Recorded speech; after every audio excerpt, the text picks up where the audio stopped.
Hello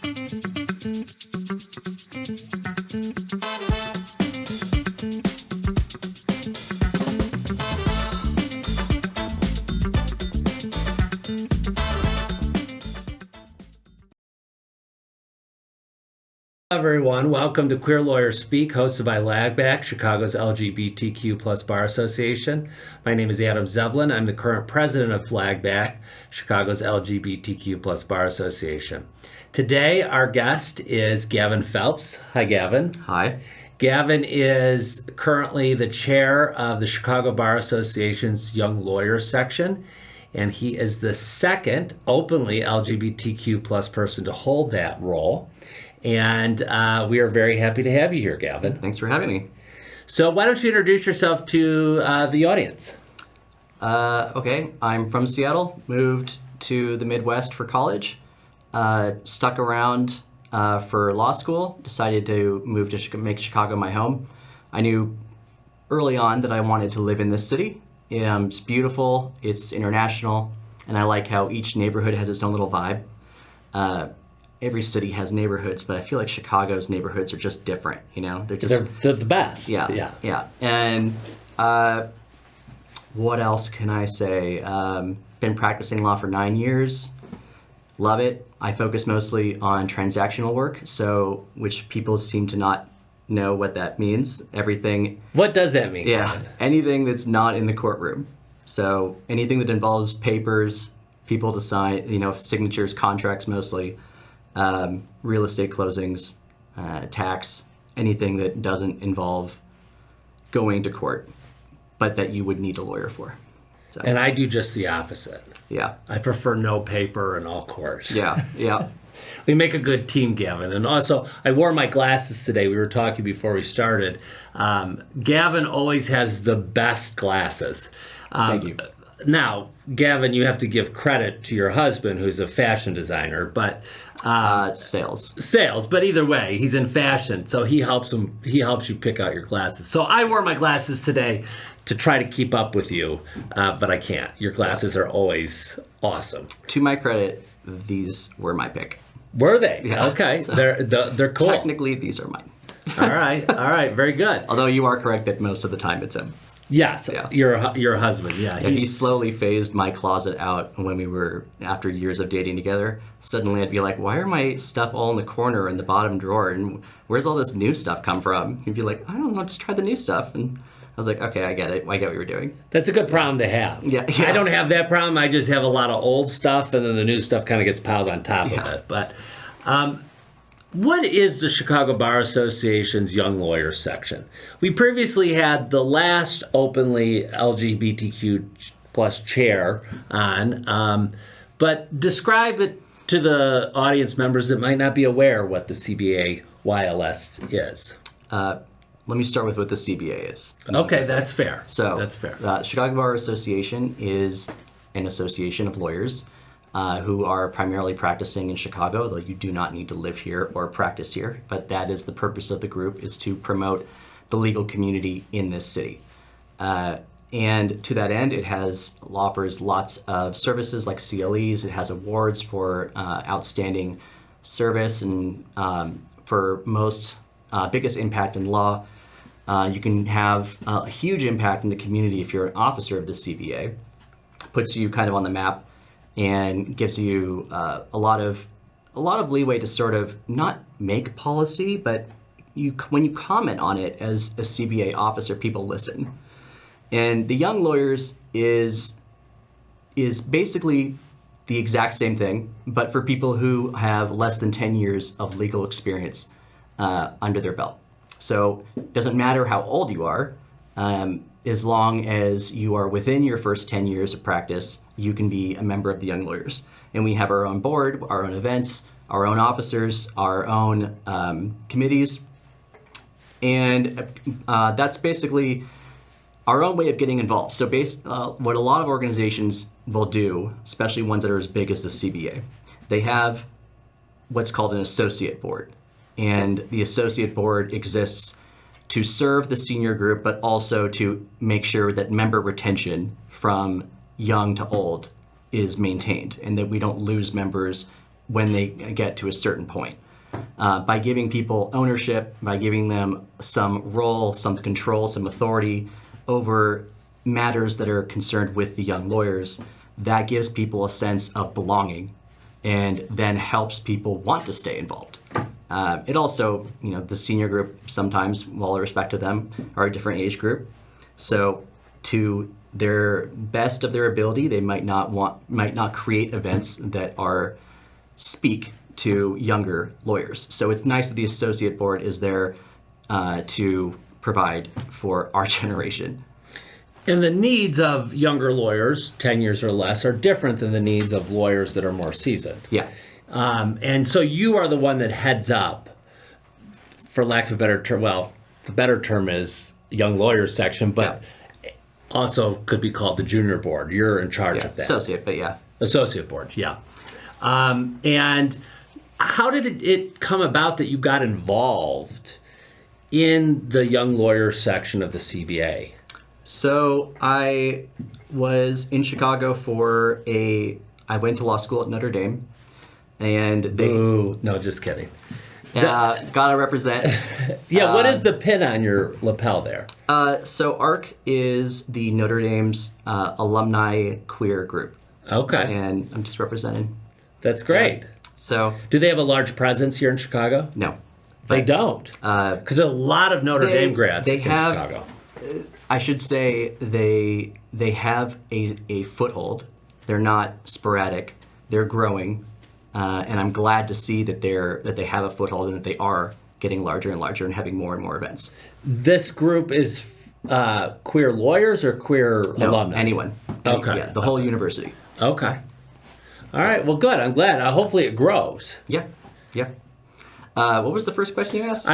We were talking about how it came about that you got involved in the CBA YLS. Right. So Notre Dame had a program in Chicago, and I went to attend it. And in the afternoon, the CBA had offered to do a happy hour for the visiting students from Notre Dame. And I went, I enjoyed, I met a lot of people. And then when I moved to Chicago, I didn't know anyone because I'm not from here. But I remembered the people that I had met at that happy hour. And I just continued to stay in contact with them and go to more events. And then they encouraged me to get involved. And then I just stayed involved and basically had 6 or 7 roles now in the organization until now I'm chair. I had a similar experience with the CBA. I just kind of went to an event and then I was asked to do something and then asked to do another thing. And then it just kind of builds on itself. I'm no longer a young lawyer defined by 10 years or less of practice, but I was involved in the YLS. It's a great organization. Young people don't understand that, unlike doctors who go through a residency program, after the books, you're just turned out to the big wide world, and people say go practice. Well, no one's really taught you how to practice, right? And it really does take that 10-year period, that first decade out of law school, to really understand trial by fire. Exactly. Yeah. Exactly. Really learn how to be a lawyer.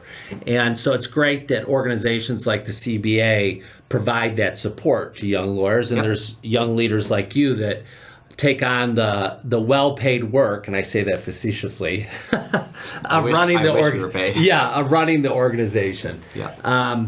So what are your goals for your tenure as a chair of the YLS? Well, I'm following in Kenny's shadow, and Kenny had the energy of probably 2 or 3 people. And so Kenny is your predecessor. Yep. And he was the first openly LGBTQ plus person to hold the position. And he did a lot to revamp the group. Not that the group was not doing well before. He just made it better. And every chair tries to do that. Every chair tries to make it a little better. Kenny made it a lot better. And so my job is sort of just to not keep the boat afloat. There was one event that I wanted to do differently, the open house. That happened back in August. It was, I think, a huge success. It's an event where anyone can come who doesn't know anything about the organization, all of our services will be on display, and you can learn everything we have to offer all in one event. So I think we had 200 people show up, which is pretty big. That's great. And that was my brainchild for this chair year, and that was at the beginning of the year. So now the rest of the year, I'm like, okay, now what do I do with my time? Like, I guess I'll just make sure everything else is running and everyone's happy, and I'll just support the officers and let them run their own group. How many members are in the YLS, the Young Lawyers section? It's in the thousands, but I don't know exactly the number. Okay. Yeah. It's a big role, and there's a lot of work to be done based on what's already in place, let alone implementing new things. But you had something happen at the start of your bar year as chair, Which is why I don't have many more events that I want to do with the Young Lawyers. Well, it's a good thing. It's a positive thing. What happened? My husband and I had our first child. Congratulations. And when we found out that we were pregnant, I was a bit nervous. I was like, well, I'm going to be chair right when we have a child. And how will I juggle that?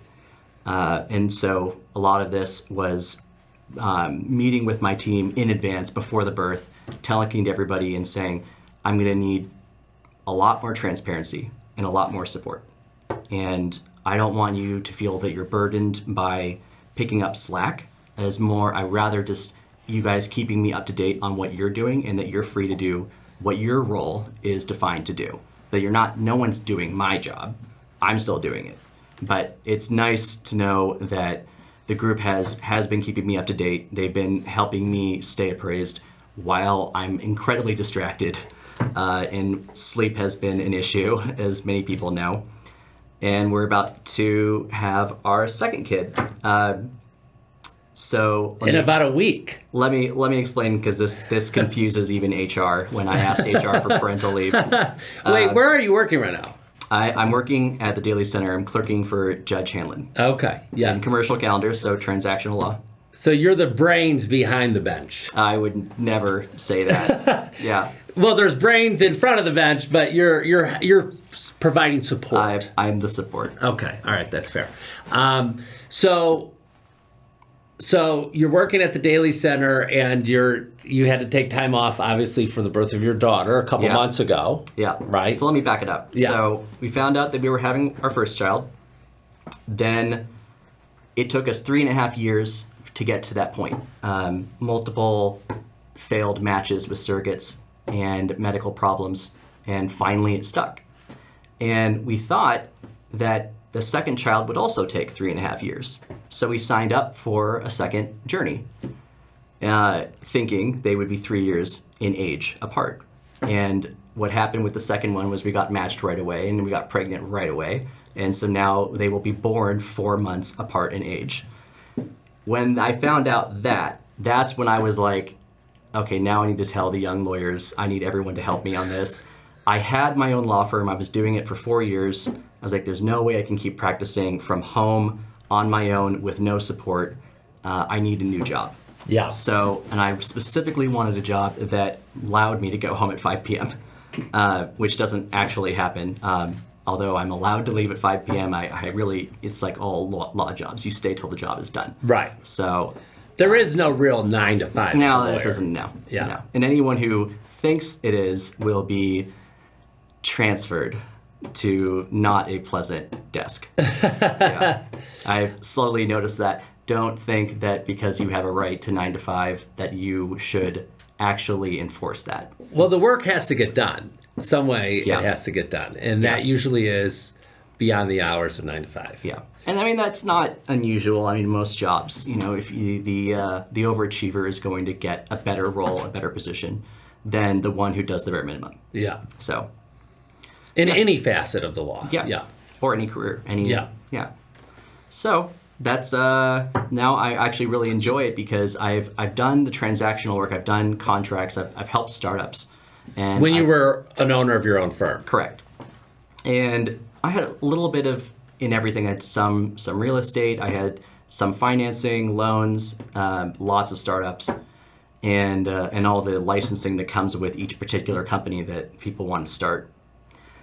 but I've never been in front of the bench. And I'm not in front of the bench right now, but I'm sitting next to watching cases that are going in front of the judge because the transactional lawyer made a mistake, or because circumstances happened that were beyond anyone's control, and now the contract or the situation is now in a problem. Yeah. So it's a different perspective to see what I like to call janitors, the litigators, fix the problems that the transactional attorneys made.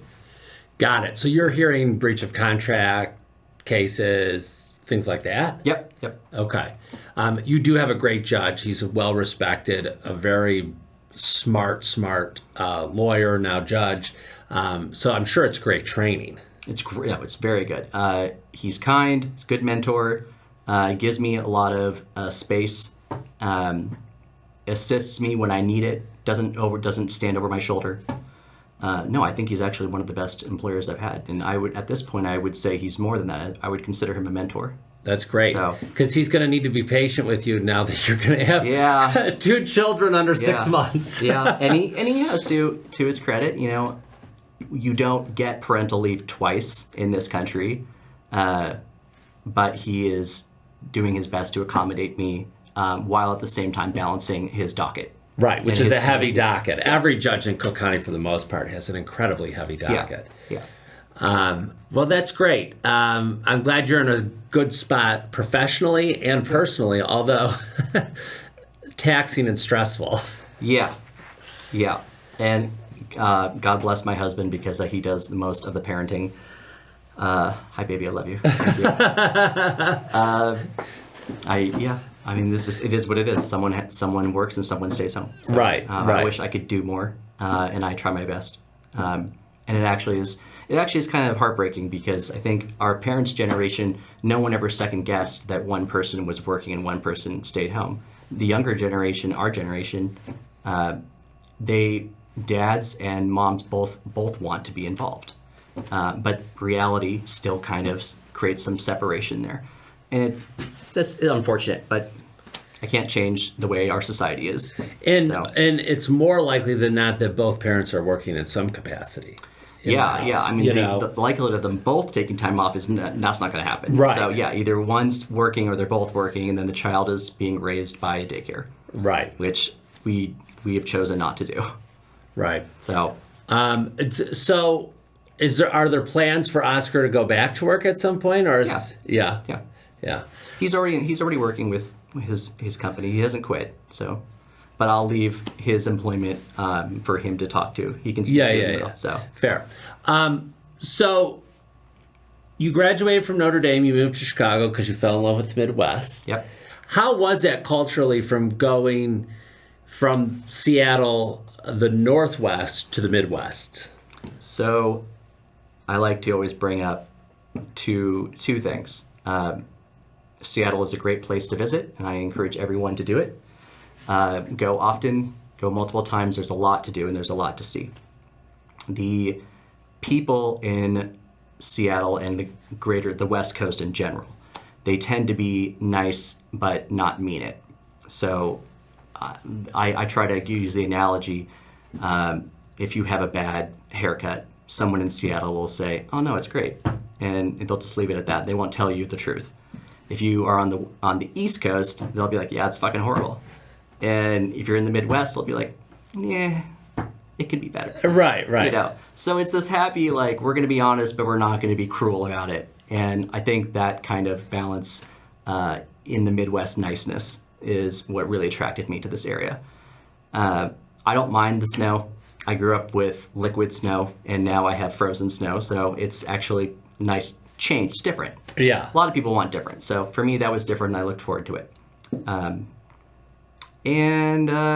So you fell in love with Chicago because you were so close in proximity when you were at Notre Dame. Had you been to Chicago before you went to undergrad? Undergrad was in the Midwest as well. Where'd you go to undergrad? Small little school in Michigan, which let's leave it at that. Okay. All right. Fair.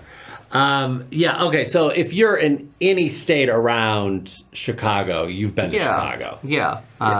I did dabble in Detroit and Windsor, Canada, but I mean, Chicago is the island in the middle of the Midwest that everyone wants to go see and try out. Right. And I fell in love with the architecture, the jazz scene. I'm actually, I love jazz so much that I'm on the board of the Jazz Institute of Chicago. You've actually roped me into getting involved.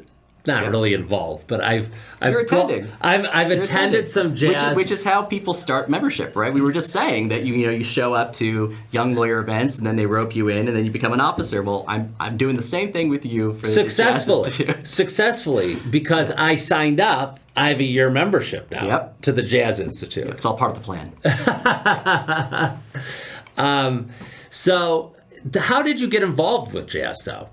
Because you really don't have much time, and... Yeah, so my family has always been involved in some capacity of philanthropy in the arts, whatever it was, mostly theater production or dance.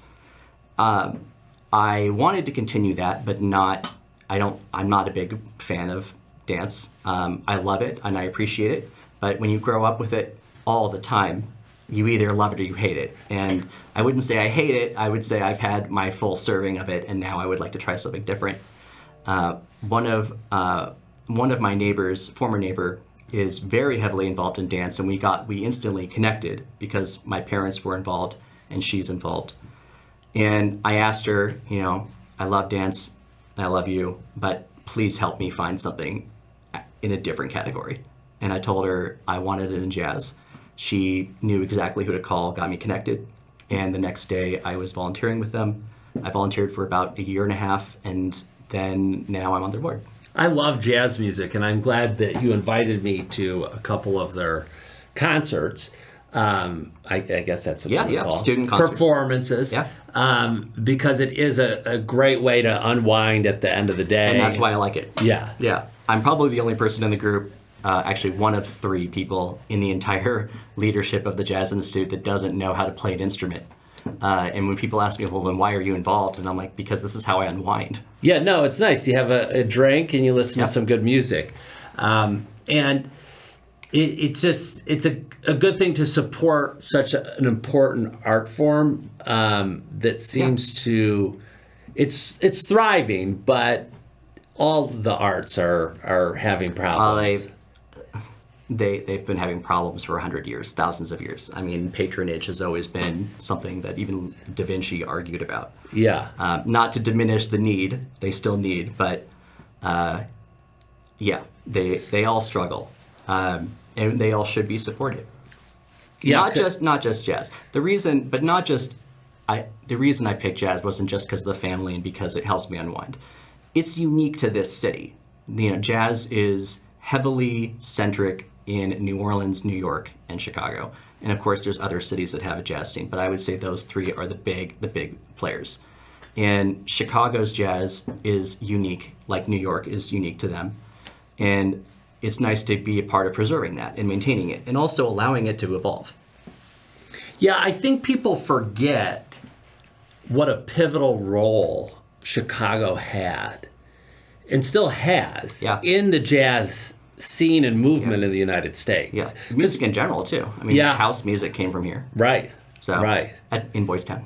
Right. You can hear a lot of house music there. Yeah. And I do enjoy house music too. Although I'm getting a little old to be listening to it. Yeah. There was some on when you got in my car. Yeah. How did that get on? Yeah. So, Gavin, we're running low on time, but one thing we do like to do is to ask people their coming out story. So, oh boy, I was buried in the closet. I grew up in a conservative family, not religious, but always vote for one party, never switch. And I never felt like I could come out. And unfortunately, my mom passed away before I got a chance to tell her. And I waited till after law school. I wanted to make sure that I had a career, I had something to established, because I was worried that if I lost my family and my friends, at least I'd have my career.